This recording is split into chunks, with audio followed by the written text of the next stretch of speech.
Alifbening birinchi harfi hajviya. Muallif Aziz Nesin. Audio hikoya markazida yoshlar kutubxonasi uchun maxsus tayyorlandi.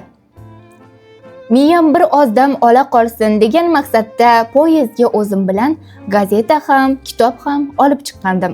Niyatim kupedagi hamrohlar bilan otamlashib ketish, goh birdan, goh muriddan deganlaridek navbatma-navbat shakarguftorlik qilib ketamiz. Qiziq voqealardan aytishib, manzilga yetib qolganimizni ham bilmay qolamiz. Yo'lda har xil odamlar bilan tanishib ketish juda mazza bo'ladi-da. Siz mutlaqo notanish kishilarning ichki olamiga kirasiz. Go'yo yangi bir mamlakatni kashf qilganday zavqlanib ketasiz. Yangi orttirilgan tanishingiz bilan 5 soatmi, 10 soatmi, 1 kunmi, 2 kunmi ko'ngil ochib gaplashib ketasiz. Keyin biror stansiyaga kelib, u bilan xayrlashasiz. Shundan keyin ikkovingiz ham bir umr qayta uchrashmaysiz. Mabodo uchrashib qolgan taqdirda ham bir-biringizni tanimaysiz. Lekin tasodifan eshitilgan bir gap, tasodifan eshitilgan biror voqea butun umr yodda saqlanib qoladi. Shu orzu bilan poyezdga chiqdim. 4 kishilik kupeda atiga 2 yo'lovchimiz. Shunisi ham ma'qul. Odam tezroq topishib ketadi. Yurakdagi gaplar ham ancha erkinroq, bemalolroq olib chiqadi. Biz ikkovimiz ham deraza yonida yuzma-yuz o'tiribmiz. Hamrohim 55-60larga borgan, qorni ham ancha do'ppaygan semiz bir kishi. Semiz odamlar odatda oriqlarga qaraganda serzavq bo'ladi. Ehtimol buning sababi kulganda qorinchalari dirkillab, bag'bag'alari o'ynab turishdadir. Sirasini aytganda bu qiliq ularga yarashib tushadi ham. Ha, loaqal kulganda dirkillab turish ham odam bolasida qorin bo'lishi kerak. Kupega kirgach, semiz odam bilan salomlashdim. Javob o'rniga allaqanday pishillagan ovoz eshitildi.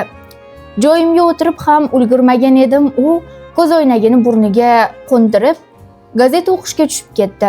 Uning sariq bodringga o'xshagan so'loqmonday burni gazetaga shunday egilib turgandiki, chetdan qaragan odam gazetani o'qiyapti emas, iskayapti deb o'ylash ham mumkin edi. Qo'lida avtoruchkasi ham bor. Gazetani o'qir ekan, yo'l-yo'lakay allaqanday belgilar chizadi.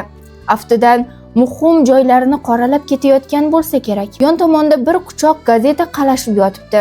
O'zi ham 15 kunligini yig'ib olgan ko'rinadi. Gazeta o'qishni yaxshi ko'radigan odamligi bilinib turibdi. Kattaroq olim, professor bo'lsa ehtimol, balki siyosatchidir. Gazetani burniga ilib, hozirgi siyosiy ahvolni iskab ko'rayotgan bo'lsa ham ajab emas. Poyezd yurib ketgan edi, uni gapga tortmoqchi bo'lib, "Safaringiz bexatar bo'lsin, beafandim" dedim. Burnini gazetadan ko'tarmay yana allanima deb po'ng'illadi. Poyezd birinchi stansiyada to'xtab, yana yurib ketdi. 3-chi, 4-chi stansiyalar ham ortda qoldi. Bizning kupe esa suv quygandek jim. Bunaqada yuragim tars yorilib ketishi hech gap emas. Kupedan chiqib ketay desam, poyezdda odam tiqilib yotibdi. Qimirlagani imkon yo'q. Qolaversa, shunisi ham to'g'ri. Nima gapirgan bilan gapning yog'i chiqarmadi? Odam degan vaqtning qadriga yetish kerak. Ha, tinmay o'qish kerak. Yo'lda ulfatlashib ketish yaxshi narsa-ku-ya, lekin ezma odam jonning egovi bo'ladi. Ming'illayverib miyangni qoqib qo'lingga beradi. Bu odam chakkaga ochiq hamrohlarga uchrab, rosa ta'zirini yegan bo'lsa ham ajab emas. Lekin bir narsaga hayron bo'lib o'tiribman. Semiz hamrohim bitta sahifaga tikilgancha ketyapti. Ikki ko'zi gazetaning bir joyiga qadalgan. U miq etmaydi. Vagon tebranadi. Noiloj mudroq bosib pinakka ketibman. Qattiq turtgidan uyg'onib ketdim. Beafandim.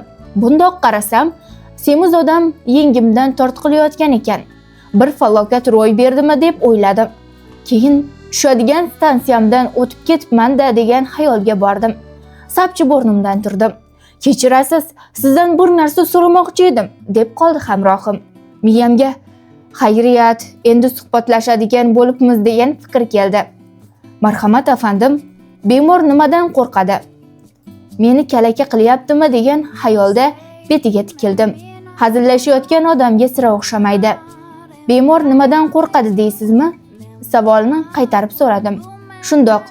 Doktordan u gazeta betiga nimanidir yozdi-da, keyin dedi: to'g'ri kelmas ekan. Bemor kasalxonadan qo'rqadi. Qaytadan gazetaga bir nima yozgach to'ng'illadi. Bu ham emas. Doktorga beradigan pulidan yo'q. Birinchi harfi O, ikkinchisi P bo'lishi kerak. Hammasi bo'lib 8 ta harf. Operatsiya. Xuddi o'zi. U yana gazetaga sho'ng'ib ketdi. Allavaqtgacha ikkimizdan ham sado chiqmadi. Keyin yana o'zi gap boshladi. Kechirasiz beafandim. Sizni yana bezovta qilyapman. Zarari yo'q. Biror mamlakatda aholi ko'paysa, nima oshishi kerak? Deputatlar soni yo'q, deb ming'illadi u. Qamoqxona. Yana ruchkasi bilan nimanidir yozib ko'rdi. To'g'ri kelmayapti. Chayqovchilar. Ikkinchi harfi S, oxirgisi L. Iste'mol. To'g'ri. Yana ancha jim ketdi. Bir payt to'satdan uning ovozi chiqib qoldi. Assalomu alaykum. Men alik oldim va alaykum assalom. To'g'ri deb yubordi u. Nimasi to'g'ri? Assalomu alaykumga beriladigan javob-da. Bu semiz odam jinniga o'xshaydi. Ishqilib, jazavasi tutib bo'g'zimga yopishmasa bo'lgani. Beafandim, sizdan bir narsa so'ramoqchiman. Bemalol bir notaning nomini aytib bera olasizmi? Do.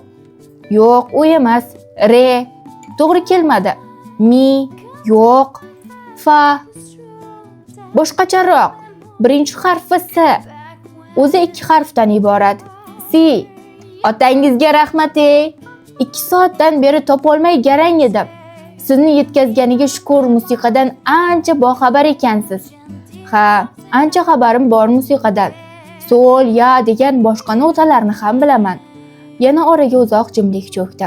Beafandim, labbay taqsir, kurash tushadigan joyga nima deyiladi? Maydoncha deyiladi.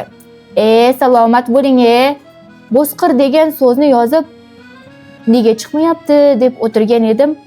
Qo'lidagi gazetani uloqtirib, boshqa birini oldi. Yana menga savol yog'ildi. Osmondan nima yog'iladi? Tosh deb yozgan edim, to'g'ri kelmayapti. Yomg'ir, xuddi o'zi. Balo ekansiz. Yana jimib qoldik. Poyezd 3-4 stansiyada to'xtab o'tdi. Semiz hamrohim so'rab qoldi. Beafandim, markabning turkchasi qanday bo'ladi? Eshak. Buni qarang, ayni o'zi-ya. Bo'lmasamchi, ovqatga arab tilida nima deyiladi? Qanaqa ovqat? O'zimizning xonaki ovqatda. Xonaki ovqatning nomi boshqa. Yonida kompoti bo'lsa yana boshqa. 3 harfdan iborat ekan. Aql, arabchada ovqat degani. Voy, quyib qo'ygandik-a. Anqaraga yetib keldik. Semiz odam kelguncha krossvord yetish bilan band bo'ldi. Lekin krossvordning har bir so'zini mendan so'rab turdi. Men har kuni hamma gazetadan olib turaman, dedi u. Gazetani o'qib turish ma'qul gap, deb javob berdim unga.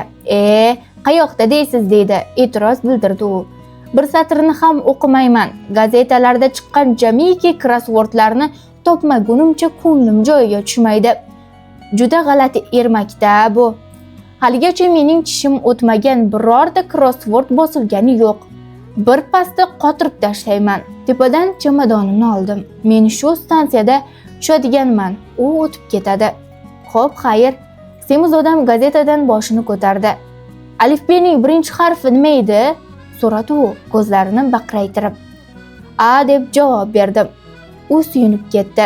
Qoyil, xuddi o'zi. Turkchadan Miyat Hakimov tarjimasi.